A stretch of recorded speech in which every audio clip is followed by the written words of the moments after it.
Како што кажа во најавата, Вардар 1961, нашиот најуспешен ракометен клуб, вчера успешен старт на европската сцена по неколку годишна пауза. Вечер голем предизвик за пелистерци, во Битола доаѓа Спортинг, силен ракометен клуб без пораз досега во Лигата на шампионите. Доволно поводи, меѓутоа во текот на разговорот со нашиот поранешен македонски ракометен репрезентативец Горан Ѓоргоновски ќе зборуваме и за сите предизвици во актуелниот македонски спорт, не само во ракометот, што е ново освен новото Министерство за спорт во изминатите неколку месеци од стапувањето на новата влада. Многу дилеми и поводи за разговор со Горан Ѓоргоновски. Добре дојде во студиото на Телмо. Добро ве најдов, Горан, добро утро до вашите гледачи. Кус коментар на почетокот за она што го видовме вчера, Вардар 1961, добар настап? Па да, Вардар Очекувате изгледаше победа? доминантно. Па да бидам реален, да, затоа што од една страна Вардар оваа година направи навистина компетитивна екипа, има широк ростер, од друга страна Валор е во ситуација каде што доста играчи од минатата година, кога го освои Европскиот куп, го недостасуваат, дел се пензионирани, дел отидоа во подобри или полоши клубови, така да не е таа екипа која што лани, ајде да кажам, играше многу подобро и која што внесуваше страв во ракометните кругови дека можете да му се закани на Вардар.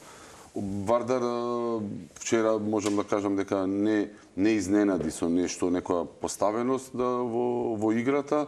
Играше тоа што најдобро знае да го игра, иако недостасуваше украинецот Хорига. Она новата аквизиција, староновата аквизиција Вуко Борозан повторно беше корисен, повторно беше на нивото на Борозан се замина од Вардар пред втората шампионска титула или пред првата, така, за повторно да се врати сега пак. Така, пред втората. Вуко Борозан е еден интересен играч кој што не остава рамнодушен никого.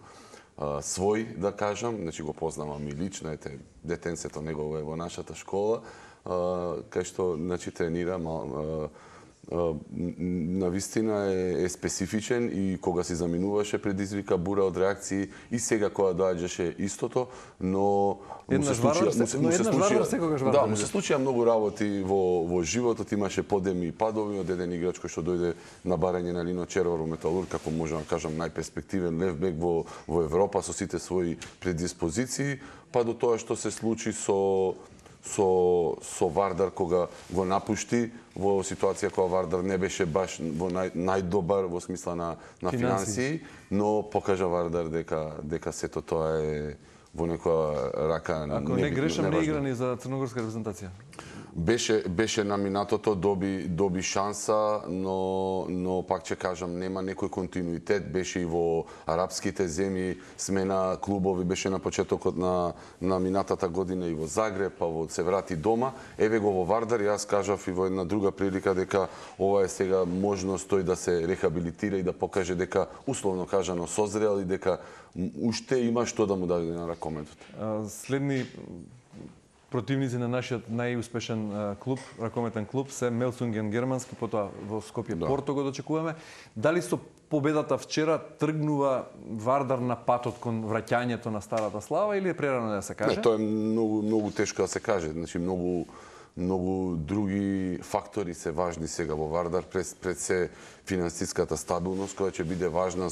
Сезоната е многу долга, противниците кои што ги има, па и во домашно првенство и во Европа се многу сериозни и она што таа стабилност што него му треба за да ајде кажем тој лани преклани кога дојде на чело на клубот Борко Ристовски, сегашниот министер за спорт, беше фаза на рехабилитација, сега треба да скокне ниво погоре, но тоа не зависи само и од организацијата. Во овие европски рамки и финансиите се многу важни, спомнавте вие, противници се Порто и Мелсунген. Мелсунген е веќе сериозен фактор, кој што пред неколку дена го доби гигантот Кил, со одлична екипа, со сериозен буџет. Порто, иако навидум сега изгледа дека не е тој Порто од пред 2-3 години, затоа што има доста промени, секако е во однос дека доаѓа од Португалија како веќе важна важна земја во ракометот последниве 7-8 години е секако екипа за респект и можам да кажам и двете екипи се благи фаворити во однос на пласман понатаму на Вардар, но пак ќе повторам, така беше и 2019. Вардар е непредвидив. Но тој македонски порив, тој македонски инает и можам да кажам балкански може да дојде до израз. Добро, што е со Еврофарм Пелистер? Вечер против Спортинг, што прогнозирате со оглед на трите порази до сега, нели Фуксе, ПСЖ и Динамо? Да. Па добро, во однос на Европа Пелистер и минатата година немаше баш убави спомени, нема од тоа, нема убава приказна, што е разбирливо, морам да кажам за пошироката јавност дека зошто и таму не проработи тој македонски балкански пркаси менталитет? Па очигледно има некои проблеми во самиот, да кажам, во самиот систем. Работите веројатно не се поставени на добро место. Играчите кои што се бираат веќе повеќе години не се адекватни за тоа што ние го бараме од нив. Јас почнав да кажувам дека македонската ракометна јавност е сериозно разгалена, стартувајќи од Металург со тие 3/4 финалина, па продолжувајќи како јаготка на шлагот тоа што Вардар го направи со 3 Final Four и 2 па и на титули. репрезентативен план. Па паралелно со тоа одеше репрезентацијата која што цело време беше присутна на големи надпреварувања. Трето место 2012 бевме пети, пласманот во Хрватска беше и не е само самиот пласман, него репрезентациите кои се добива, односно се победуваа на тие големи надпреварувања, тоа беа селекции сериозни. А зошто велите разгалена незаслужено? Разгалена во однос на тоа што го очекува сега од Пелистер, од ова што го очекува од Вардар. Значи, Пелистер во овој формат, искрено кажано, нема што да бара, затоа што Лигата на шампионите е многу променета од пред 7-8 години. Значи, вие сега имате вистинска елита во Лигата на шампионите, тоа се 16 екипи, од кои што можеме да кажеме 1, 2, 3 максимум да се екипи условно кажано залутани. Тука се друго е крем дела крем, се друго е буџети од 8 до 15 милиони евра и тука е навистина тешко да барате шанса за некаков успех, условно кажано. Значи се врти околу парите? Па, во голема мера да, условите ги диктираат финансиите и донесувањето на играчи. Значи ние гледаме дека Вардар вчера настапи со 10 странци, значи и 6 македонски играчи. На другата страна Валур настапи со 3 странци, условно кажано тие се играчи повторно од Скандинавија, некаде блиску и беа, мислам дека беа 14 или 15 во состав, значи 12 на исланџани. Така да нивните планови не се веројатно исти како оние на Вардар. Вардар сега пука на нешто повисоко да се пласира во наредна фаза. Валур е во некоја консолидација и во секој случај сака да произведе играчи. Затоа е многу важно што сакаме. Сега ме прашавте дали буџетот го диктира. Тој го диктира, ама не е гаранција. Пари Сен-Жермен е пример за тоа дека не е никаква гаранција. Веспрем е пример, 20 години не може да освои титула во Лига шампиони, се обиде со скандинавска школа, се обиде со Ексиу школа, сега на сцена е француска легија на странци и еве го и повторно и мината година и годинава знае да киксне. Пример е Спортинг минатото коло кај што не само што го доби Веспрем, него го понижи. Така да тој исти Спортинг сега доаѓа во Битола, ете како едно мало појаснување за оние луѓе кои што поважно следат, Спортинг е фаворит на вечерниот надпревар, а сигурно буџетот негов не е на ниво на овие. Значи, она што го направи Вардар со втората европска титула во Келн беше исклучок, а не правило. Бидејќи тоа беше најкризната сезона во однос на финансиите, бидејќи тогаш доцнеа платите, не добиваа пари, тогаш си замина Борозан. Така.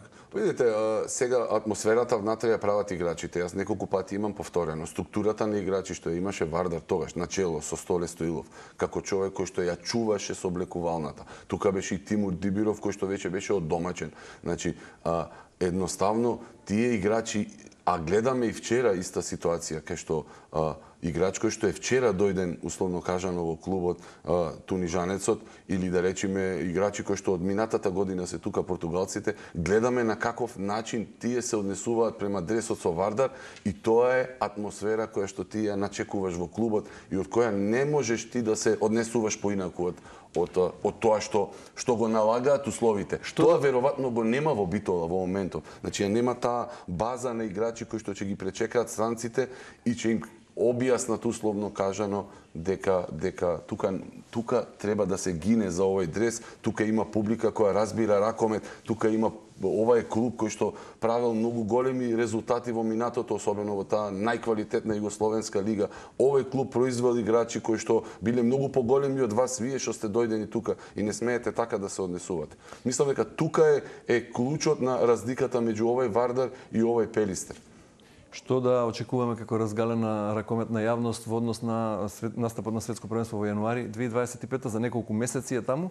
Македонија во некоја група во која има шанси така за да се надигрува, да се разигрува со противниците. Добро, знаеме дека Македонија веќе трета година е Кирил Лазаров, мислам дека 2021 март дојде, значи ова е веќе заокружи, го почна тој циклус на четврта година, тој завршен циклус олимписки кој што треба веќе полека да покажува плодови, иако не можеме да очекуваме чуда од оваа репрезентација затоа што се уште дел од играчите не се профилирани. Кога велите чудо, дали тоа значи пласман во следна фаза? Од 3 од 4 во група одат понатаму? Па добро, сега во оваа ситуација кај што мислам дека Гвинеја е во група, мислам дека ќе се пласираме, но значи не би било тоа чудото. Значи не е чудото тоа, чудо е да добиеме некој од првите 10-12 репрезентации и пак ќе кажам, самиот пласман, ја можам да кажам дека кога бев во Хрватска на светско, ние завршивме како 11 и на прв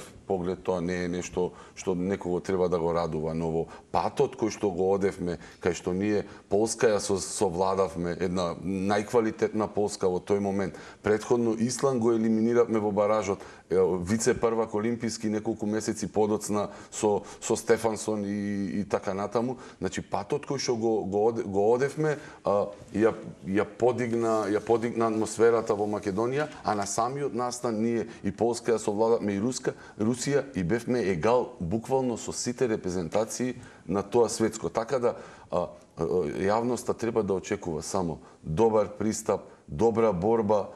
Спортот е таков, некојаш ќе го добиеме, некојаш ќе загубиме од некој, но да се види дека сме направиле мал исчекор напред, а тоа го очекувам затоа што играчите кои што играат во Алкалоид, а се голем дел во репрезентација, овие играчи кои што се во Вардар, пред се Јагориновски, Лазарески и останатите играат европски надпревари, победуваат, оние во Битола како што е Филип Кузмановски, како лидер на битолскиот тим, исто така троши минути.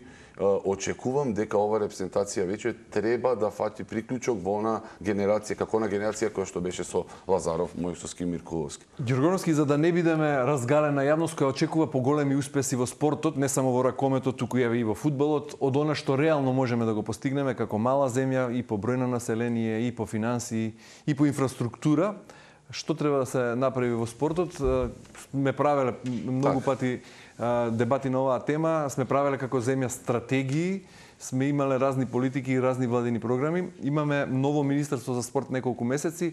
Дали е рано за каква било оценка во однос на министерувањето на вашиот поранешен соиграч и репрезентативен и клубски во Металург Борко Ристовски?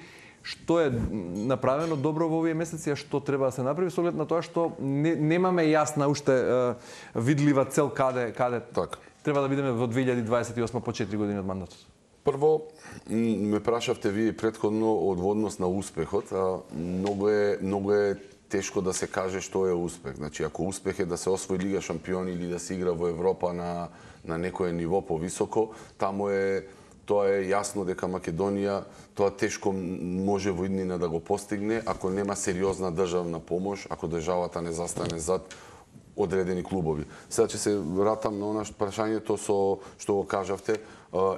Многу е рано да кажеме што како, затоа што проблемите во македонскиот спорт, за ракометот можам да кажам, можат да се поделат на неколку етапи и може и решението за проблемите може да има краткорочни решенија, има долгорочни решенија, има на среден. Да не зборуваме многу теоретски, бидејќи имаме во владината програма, онаа која беше презентирана од тогашниот мандатар пред да биде изгласана владата на Мицковски, беше кажано дека спортот, една од долгорочните цели е спортот повторно да стане национална гордост, односно спортот како национална гордост, пристап до спортот за секое дете и врвни спортски резултати во сите спортови, а како поединечни цели се наведени изградба на национален спортски центар во Скопје, повеќе наменски спортски центар во Битола, завршување и пуштање на базенот во Охрид, реконструкција на салите и енергетска ефикасна рехабилитација на спортските сали каде што треба и во зимски услови да тренираат нашите ракометари и млади и од возрастните од клубовите, потоа модернизација на фудбалските стадиони каде ќе биде оценето дека е потребно и уште неколку вакви Така, па затоа што е кратко времето, значи ова се убаво изгледа на хартија, јас тој спортски центар во Гази Баба би го заменил за 5 спортски помали сали во Скопје во моментов како нужна потреба. Затоа викам, државата од една страна верувам дека ќе застане многу посериозно за спортот со посериозен буџет. Тука не треба да го исклучиме и ваучерот како мерка која што во моментов доцни и прави проблеми на клубовите. Значи тоа мора подхитно да се реши, затоа што ќе ни се случи за месец-два сега да имаме ситуација на клубови кои што ќе дојдат на раб да не може да функционираат. Сега, една работа е дали вие ќе обезбедите финансиски буџет и ова влада верувам дека ќе го подигне тој буџет од она претходно што го имавме. Друга работа е кај ќе се насочи. Овие работи звучат добро, но еве ја како прво што ви кажав е дека тој мултифункционален комплекс во Гази Баба, а ние имаме два во Скопје, Борис Трајковски и Јане Сандански, двата тешко се одржуваат, двата ги јаде завод на времето, а двата не се исполнети со спорт на адекватен начин, барем како што треба да биде. Ние правиме ново Гази Баба, а во моментов имаме огромна потреба од ракометни терени, ракометни сали со димензии 40/20 за екипи со помал буџет и за младински екипи. Така да јас искрено очекувам, драго ми е што повторно имаме на челна позиција бивши ракометар, така беше и претходно во агенцијата, со тоа што Министерство за спорт знаеме, тие седат веќе на иста маса со останатите министри, со премиерот и очекувам Ристовски со целото свое искуство, ете кое што го собра и во Вардар како извршен директор и од она што играше, дека ќе биде во функција. Но што се однесува до македонскиот спорт, затоа јас го почнав муабетот дека што е за нас успех. За мене е успех ако Македонија создаде услови да создава своји играчи кои што понатака неминовно ќе одат надвор да создаваат капитал и во даден момент ќе се вратат назад. Македонија не е богата земја, ниту е голема земја, за да може да се мери и да очекуваме ние буџети од 5, 6, 7, 9 милиони евра за да правиме некакви чуда во Европа. И за мене е многу поважно да ние создадеме услови, да имаме што поквалитетни услови за екипите кои што се сега втор, трет ешалон или играат во првата лига, а ќе им создадеме услови ако им дадеме добри сали, по поволни услови да можат, по поволни финансиски услови да можат да ги користат,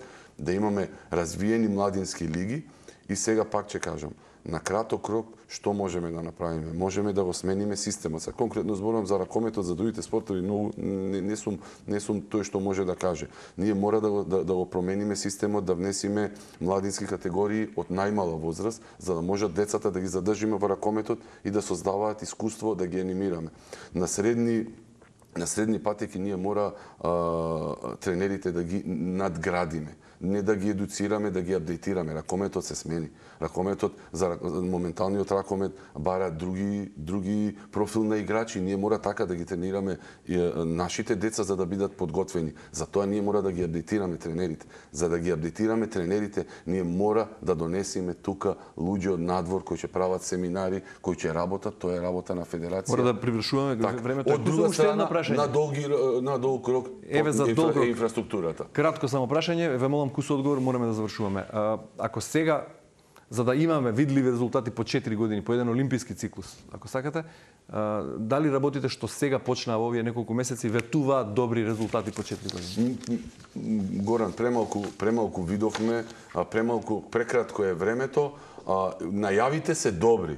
Најавите се добри, иако не сум сигурен колку сите тие луѓе кои што се горе во Министерството се свесни за проблемите. Јас апелирам да Министерството се отвори спрема, во сите гранки да се отвори спрема луѓето кои што работат долу во базата, да ги собере информациите околу проблемите, за да може врз основа на то со тие внесени податоци да направи правилна програма. Значи, не сум само јас поранешниот клубски другар и сега? За сега не. За мислење за совет за За сега не. Јас ова не го кажувам дека треба некој од нас да биде вклучен таму и не се ставам јас себе си, јас работам буквално долу во базата. Чисто мислам на колегијална база. Не, немам досега. Има многу луѓе во Македонија кои што години работат со млади категории, работат во клубови од трет ешелон со своји проблеми, треба да ги слушнеме на еден панел дискусија и од тоа да собереме податоци. Ѓоргановски, ви благодарам многу за гостувањето во утринската. Немаме време, имаме многу за муавет, ќе ве поканим повторно. Тука сме секогаш, поздрав.